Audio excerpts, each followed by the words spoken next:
Good afternoon. Today we're going to talk about human factors training or usability engineering training. A lot of companies think that, oh, well, human factors is this thing and usability engineering is this thing. If you actually look in the standard, IEC 62366, in that standard, they actually use the terms synonymously. They say these two are the same thing. So the debate can be closed. You don't have to argue whether it's human factors engineering or usability engineering. In the standard, it's the same. Now, historically, the FDA uses the term human factors more, and European or international sources tend to use the term usability more, but the intent is the same, the meaning is the same. So, why make such a big deal about training in the first place? Okay, yes, I have a usability engineering procedure or a human factors procedure, and I read it and I understand it and I signed and dated it. Is that enough? Absolutely not. Not even close. The reason why is when we first came out with the standard, we didn't have it embedded in our design process. We had design that was developed way back then in 1990s. We were using 1994 technology for the waterfall diagram. We had design controls was implemented by the FDA in 1996. We didn't even have software requirements, let alone usability requirements. And it's only recently that we've been enforcing at the FDA. I gotta share this. Somebody just put in a cool comment. I love it. Made me laugh. Let me share. So that's because human factors engineering sounds cooler. So I'll let you vote in the comments below on that one. But thank you, Matthew. Very funny. And probably true. So the reason why it's not enough just to read and understand this procedure, you have to do these activities as part of your design process. If you don't incorporate usability and human factors into the design process, you won't have the documents at the end of the process that you need.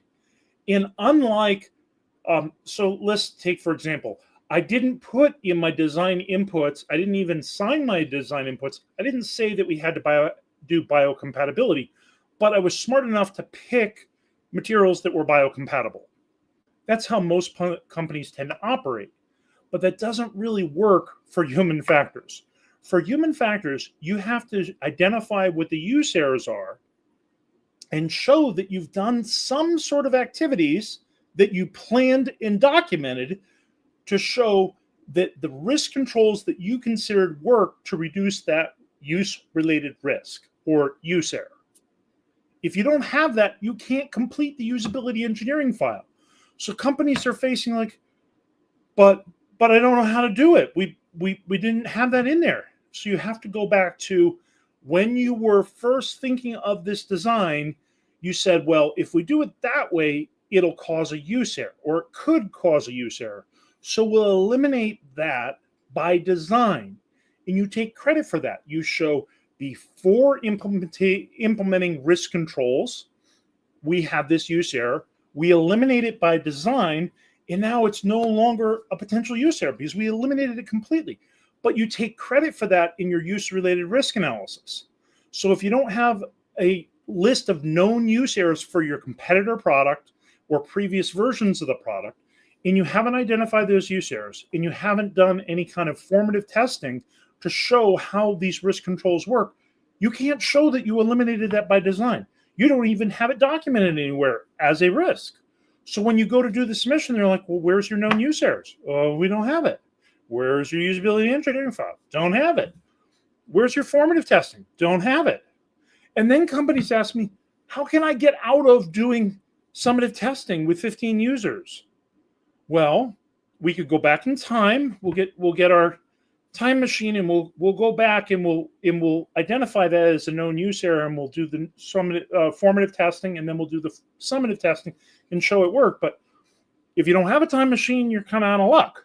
So you need to be developing your usability engineering plan or human factors engineering plan at the same time you're developing your design plan, your risk management plan, your cybersecurity plan, your software development plan, all those things, they're planning activities that occur at the beginning of your project.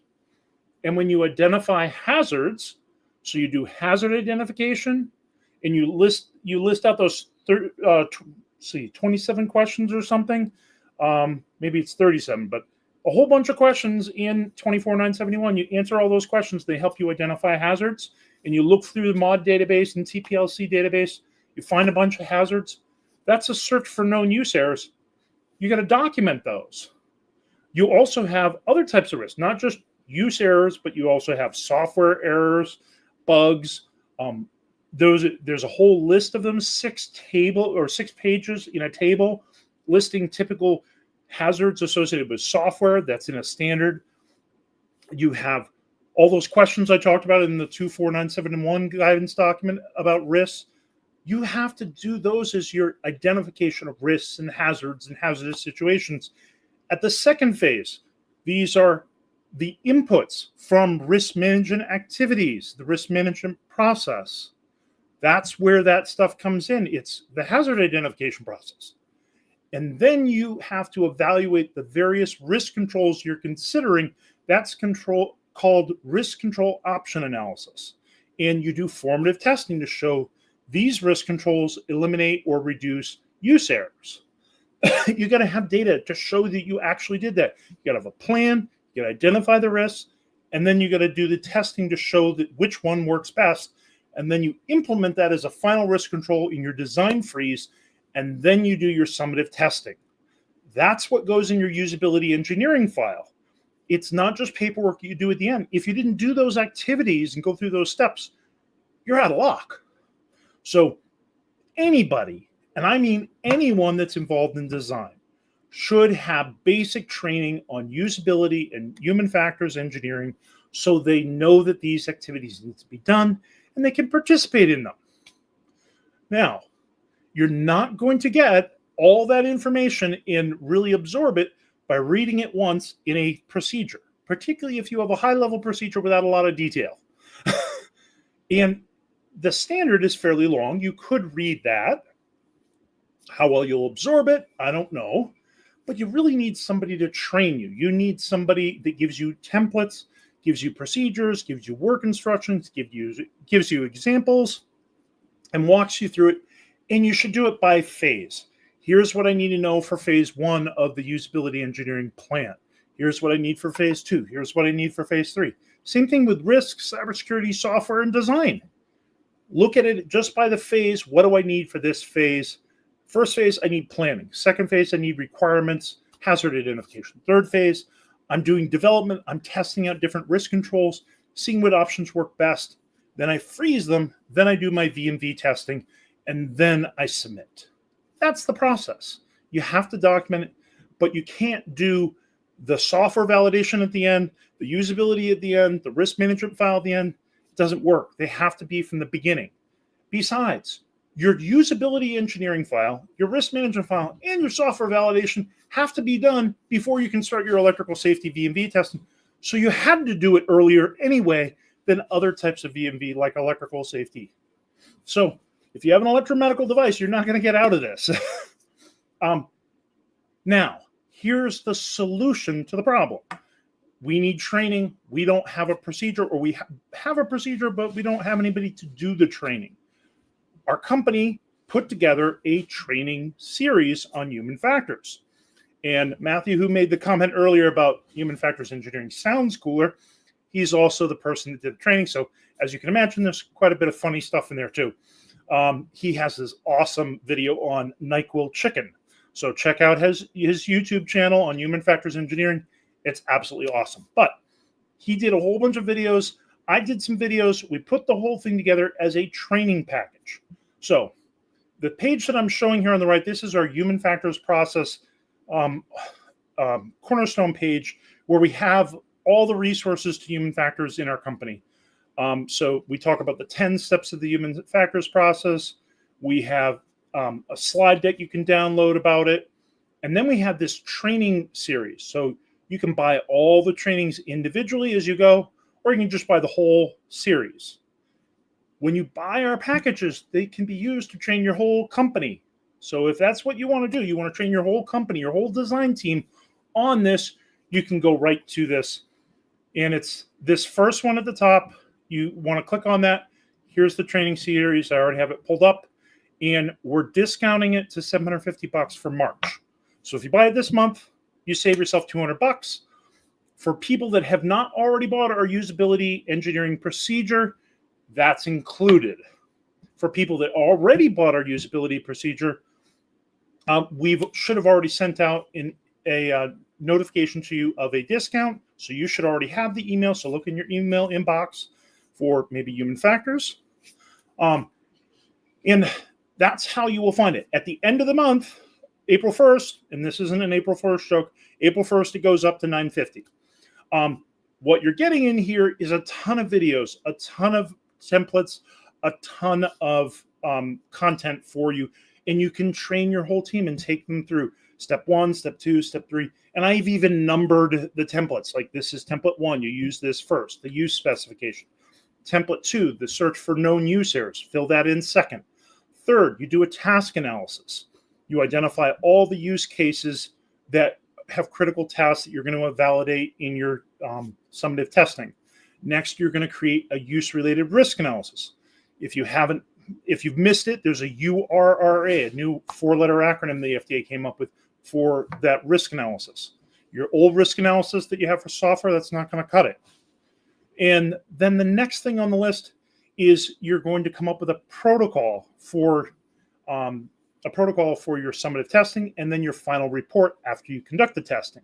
And somewhere in there, while you're doing that use-related risk analysis, you're doing the option controls, that's where you're going to do that formative testing. And that is less formal, but you need to document some kind of activity where you're evaluating different risk controls and seeing how they work. And we have another person on our team here that made a little comment here that I will share. So thank you, Rochelle. Thank you for emphasizing the need to have human factors, risk deliverables completed prior to electrical safety. Great point. So that's definitely something that needs to be drilled into people.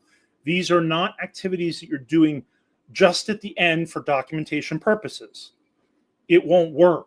You have to show, to be compliant, you have to show that you've gone through the process and you've evaluated different risk controls and shown that they work and identified were there any other risks or hazards that are use related that we hadn't thought of.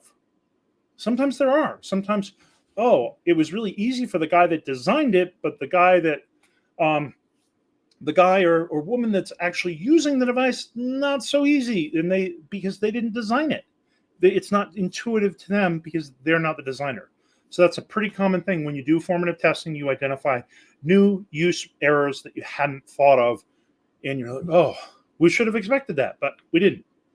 So definitely, please incorporate into your training program for all your design team, incorporate usability and human factors engineering into it. Buy IEC 62366. The EVS.EE site is the cheapest place to buy it. Buy a multi-user license so you can share it amongst your entire team and watch the videos step by step, incorporate it into your design plan. Because you will need, as Rochelle reinforced here, you will need, number 1, you'll need your risk management file. Number 2, you need your usability engineering file. And number 3, you need your software validation before you can even start that electrical safety testing to 6601-1. And Rochelle has another point here. Thank you, Rochelle. Great point. Same with the IFU. If you wrote your IFU, it's clear to you, perhaps not clear to the layperson or healthcare provider. So on the point of IFUs or instruction for use, one of the things that I tell people, they're like, well, do we have to finalize our instruction for use before we do the testing? Yes and no. You'd like it to be final, but part of the reason why you're doing the testing is to see if it's final or there are still some use errors, things that need to be clarified. So one of the questions we like to include in our questions at the end of an interview with any subject that's involved in a summative usability study, is there anything in the instructions that weren't clear, that could be improved? Any suggestions? Anything that was difficult to understand? Those are questions we ask at the end of the summative testing. We don't ask it before because we don't want to bias them. We don't ask them during because we don't want to interrupt the flow of the use case. Wait until they're done with the use case, whether they passed or failed, then we ask that question and ask them, we encourage them, like, is there anything here we could improve? And some people will just automatically answer, no, there's nothing you can improve. Are you sure? There isn't anything that was difficult to understand, too big of words, pictures would be helpful. It was not clear until the next page or something, so maybe we could change the order. Those are the kinds of things you want to ask during these summative tests at the end to try to get that feedback. So if you do have a use error or you have some of that feedback, those would be reasons why you would make edits to your IFU. So we say to the FDA, here's the version we use for the summative testing, here's the final version, and the changes are redlined here, and we made these changes in response to feedback in the testing. Now, if we had to completely overhaul it, then that would be a situation where we probably have to repeat the testing, but we wouldn't completely overhaul it unless you failed the test in the first place. So if you're passing it, we don't want to make big changes, little itty bitty changes. And we have one more comment here by Matthew. Awesome. Good thing human factors engineering stops after you get your 510K. That is a trick question, or is setting you up? Absolutely not. So just like all your other risk management activities you do, that last step, clause 10 in ISO 14971, is you do post-market and post-production data collection to go back and figure out what things aren't working well. That goes for human factors as well. You're required in clause 8.2.1 and 1345 to do post-market surveillance. You're required to have a cybersecurity post-market surveillance plan. You're required to review complaints and identify bugs in your product, if it's software. And you're required to review any complaints in general and implement CAPAs if your investigation determines that's what's needed. And for human factors, you should also be asking, is there anything about the instructions that are hard to understand, such as all the technical support questions you're getting at your call center? That's what we're talking about. Technical support questions mean something's not clear, something's not intuitive, some training's needed. So whenever you go on a new site and you onboard a new hospital, they ask a whole bunch of questions. If they're not already covered in your best practices and in training modules for how to in-service a new hospital, maybe you need to be post-market surveillance to verify that your use-related risk controls are working and identify ones that are missing, new use errors that have been encountered, such as there's a new accessory that's been introduced and that's screwed things up. It happens all the time. There's a new version of Windows. There's a new version of iOS. There's a new Android phone. There's now I have two-factor authentication and nothing works anymore. All these things are real. They happen all the time to companies, and you have to continuously update your list of use errors and your risk controls and constantly monitor that. And if you're having a whole bunch of adverse events that are near misses because somebody didn't do what your instructions say, the FDA doesn't say, oh, that's a dumb customer, that's a user error. That's not what they say. They say it's a use error. It's the company's responsibility to identify a trend here and come up with a risk control that will prevent that use error. And it could be training, but you have to validate the training. It could be redesign the product so it's intuitive.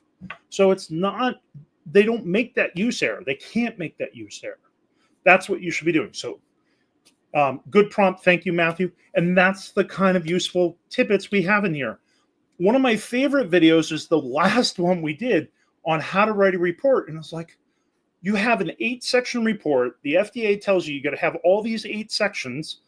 And on the last section, that's where the data is from your summative testing. The first 7 is boilerplate from your previous work that you've done. So you could actually write 7/8 of your report before you actually start the study. But people are like, how long is it going to take to write the report? Depends on when you start. If you start now, you'll be done with 7/8 of the report before you start the summative testing. And maybe on the plane ride home, you can finish the report. If you started after you finish the study, it's going to take you a lot longer. So that's the little tidbits that we throw in these trainings. So you're getting a lot of value here, a lot of advice from people like Rochelle and myself and Matthew on how to do this and when to do it. And we give you the templates and the training materials so you can train your entire design team on this. Instead of paying $100,000 to $200,000 to have a human factors lab do it all for you. Hand it to you on a silver platter. You'll know nothing, and you won't know that you need to do post-market surveillance. So I hope that helps. And if you're interested, just go to our website and type in human factors in the search, and you'll find the first thing will be the human factors guidance. That was a brand new blog that we posted this last week or this week. Number 2 will be that 10 steps to the human factors process. And the third one will be the human factors training series, which is discounted. And it's also on our webinars page. There's a link for it there in all our human factors products. So I hope this helps for those people that don't understand why they keep on getting these deficiencies from the FDA and their notified bodies auditors. It's because you haven't incorporated human factors into your design process. It's an afterthought you're doing at the end instead of making it a fundamental part of your training and activities. We got one more comment from Rochelle, so I'll include that. Good to remember that a use error is a user action or lack of action that was different from that was expected by the manufacturer. Rochelle, are you sharing notes with Matthew that he's used the exact same quote on me? This is a good quote, but I swear Matthew has given me that same quote. So it can be a use error if what occurred is different from what you expected. So sometimes it's just not what the user expected, and that is a use error. So great. And for people that don't know what use errors are, sometimes they don't even recognize them, and that's why. It's because they're not identifying things that were unexpected as use errors. So thank you, Rochelle. Thank you, Matthew, for participating as well. And thank you, everybody, for watching our live video. If you found this helpful, please share it with everybody else on your design team, and hopefully you'll take a look at our videos here. You can buy it one at a time, or you can buy the whole package. So see you later. Have a great weekend, and hope we helped.